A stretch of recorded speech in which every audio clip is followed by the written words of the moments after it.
Welcome back to Access Live, and let me set the scene for you on this one. In 2011, Catherine Oxenberg took her daughter, India, with her to a self-help seminar. Unknown to Catherine, the company was a branch of the now notorious alleged sex cult NXIVM, and its leader, Keith Raniere, was also allegedly leading a sex cult. India soon joined NXIVM and was allegedly recruited into a subgroup where they were branded and made a quote, slave. Catherine has spent the last 7 years of her life trying to get her daughter out. Well, Catherine's new book, it's titled Captive, A Mother's Crusade to Save Her Daughter from a Terrifying Cult. And Catherine, thanks so much for joining us today. Thank you. Scott kind of touched a little bit on the story, but let's go way back when. What is NXIVM? Gosh, NXIVM is a parent company. The consumer-facing company that I signed up for was called Executive Success Programs, and it was pitched as an entrepreneurial coaching program. Yeah. Seemed completely innocent. And a lot of these dangerous cults have these consumer-facing companies that are legitimate, offering real benefits. Otherwise, they'd never be able to recruit people. Right. And so you're sitting in this seminar with your daughter. Yeah. And you didn't really buy it. You weren't really sold immediately. What was the difference, you think, for you and your daughter? She's way more trusting than I am. I'm older and jaded. But I still continued to take classes because I was seeing benefits. But I never joined, I never became a coach, and that's the difference. She became a coach, and then they had license to break her down and reshape her in their own image without her even being aware. That's what's so devious. Right. Yeah, so like with you guys were both going to the meetings in the beginning, you didn't really get sucked in, but India did. What do you think it was that really sucked her in? They preyed on her strengths. She's a very humanitarian person. She wants to make the world a better place. She wants to help people. And they preyed on that beauty that is her. And so when did you notice something wasn't going as planned? Or when did you become uncomfortable with the kind of activity she was kind of participating in? Almost immediately, because first of all, she became a coach. And then it was no longer a tool of self-help.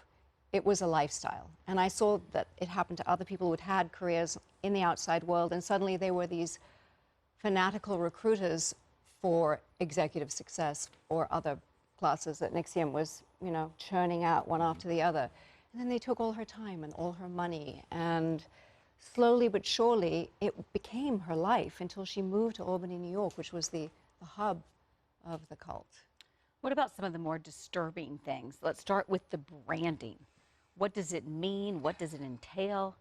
Well, that I only found out about April 2017. Oh, wow. I didn't know that it was dangerous. I knew that it was weird and I was uncomfortable with it, but there was nothing that had crossed a line that I felt that I could step in as a parent. She was over 21, didn't really have any jurisdiction, but when somebody reached out to me who defected and said, your daughter is part of this subgroup, and it's based on a master-slave hierarchy, and they're recruiting young, beautiful women to have sex with Keith Raniere. He was like my age, he's in his mid-50s.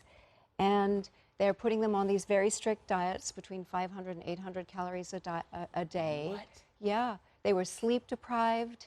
They had to sign a lifetime vow of commitment to their master.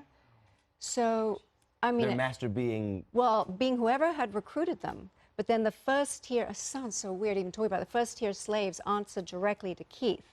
But none of the other women were told that Keith was involved. They were told it was a female empowerment group. So the way that they were recruited was completely deceptive. Then, in order to gain admission to the group, they had to give damaging collateral that if it was ever released would be ruinous to their lives or to their families' lives. So they felt completely compromised. So their consent was removed from them from the very beginning. This was completely coercive. And at any point, was your daughter sharing this with you? Was she saying, this is what I'm dealing with, this is what I'm going through, I'm uncomfortable, any of that? No, because they were sworn to secrecy, but I had seen her a week before this woman kind of, spilled the news. And she seemed very different. She was very withdrawn, she was secretive, she looked really tired, and she looked kind of just lifeless. And I was concerned, but again, it was nothing that I could put my finger on. But the minute I found out what was really going on, I decided, okay, I'm not going to confront her. She's on the East Coast. I had to strategize how to bring her back and do an intervention. Yeah. And that didn't go very well, but... Do you believe she was brainwashed? Yes, and again, that is a word she doesn't like, and I think a lot of victims of cults don't like, because that word is, kind of demeaning. Yeah. But it's easier than saying a victim of psychological manipulation and undue influence. And that's really the truth. That's what we're talking about. Well, Catherine, sit tight. Coming back, we'll talk about how India is doing today. How's your relationship? We're going to find out after these messages from your local station. We're back on Access Live with my guest co-host. We got Scott Evans and comedian LaKendra Tookes here. We're with Catherine Oxenberg. Her book is titled Captive, A Mother's Crusade to Save Her Daughter from a Terrifying Cult. So 7 years, India, your daughter was in this cult. How is she today? Well, as protective as I was of her safety, I'm as protective of her privacy. And she's in this, I would say, transitional period. And she's asked me to not say anything about her except that she is moving on with her life. And I'm really proud of her. I think that she is doing incredibly well, considering what she's been through. Yeah. She's a strong We should woman. say, too, beyond a strong woman, and the reason with the brainwash term and all that, you said she is the least likely person for this to happen to. We're all searching for something, and so I think that there's no judgment for anybody that... Exactly. That's one of the reasons I wrote the book. It's because India is smart, she's level-headed, she's sensible. If she could be recruited, anyone could be recruited, literally. Yeah. You talk about also some of the challenges you had in bringing this case to light and getting the government to pay attention. Yeah. What did you, I mean, at what point were you, at any point were you like, I don't know if any of this is gonna work? Oh, the whole time. Really?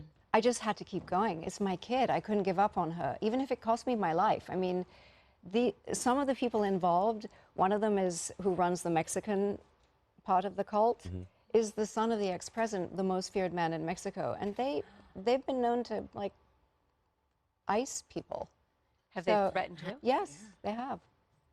Very seriously, like really scary. And you've got three other daughters. Yes, and they know where I live.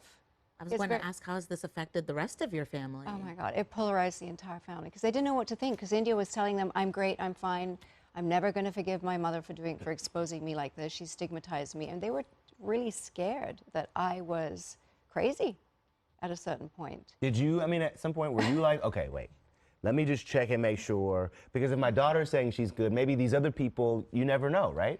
It's call it a mother's primal instinct. I could feel she was not okay. Didn't matter what she said, I knew it. What's interesting, though, is other people up in Albany, where this is, they would see Keith walking with girls. Everybody knew something was wrong, yet nobody did anything, it seems. There were neighbors that tried to run him over in their cars. There were neighbors who hosed him down. They hated him. Oh, wow. They knew him. something was wrong. Yeah. And so you actually, I mean, because the case is still ongoing, this is still something that has not been solved or closed as far as the case is concerned. You go to court. Yeah, not every time, just if I happen to be in New York, drop by, just to say, you know, make my presence be known. And every time I go, more people are arrested. So it's working out very nicely. The government's doing an incredible job. Have you ever had a conversation with Keith since any of this? No, he's not really available for conversations in prison. Right. But leading up to that, Yeah. did you? Did you ever call him and say, what are you doing with my kid? Like, what's going on? I went by his house once, and I could see him peeking behind the curtains. And what happened? He was hiding? Yes. Well, actually, we drove by after I'd gone to the government and handed them all this like mountain of evidence. Yeah. Then we drove by his neighborhood. One of the neighbors gave us like a star-studded tour of all the cult houses. And we saw this little dumpy guy in saggy sweats, flanked by two taller women. And I went, oh my God, that's Keith. And he saw me, and he ran into the house and disappeared. You're kidding. No. He's such a chicken. What a coward. Because, you know, he's not the only one in charge there. There's actually women who are, that are leaders in this alleged cult as well. Allison Mack from Smallville. Yeah. But they're all victims of him, ultimately. I mean, what they've done, unfortunately, has been encouraged to break multiple laws, and there's a price to pay, but he's the mastermind of this. What would you say to him? If you did have an opportunity, if you sat face to face with him, what do you think you would say? Well, I believe he's a psychopath, so he doesn't have a conscience. But I would say you are where you belong, behind bars, so you can never harm another human being for the rest of your life. Yeah. Thank you for all the work you did. Catherine. I feel like you single-handedly brought down NXIVM and all this badness right there. Oh, get his picture off the screen. I don't even want to look at him. And please tell India we are pulling for her. Great job, Mom. Thank you, Now, we reached out to Catherine. NXIVM for comment, and of course, they have not responded. Catherine's book, Captive, A Mother's Crusade to Save Her Daughter from a Terrifying Cult, is available now.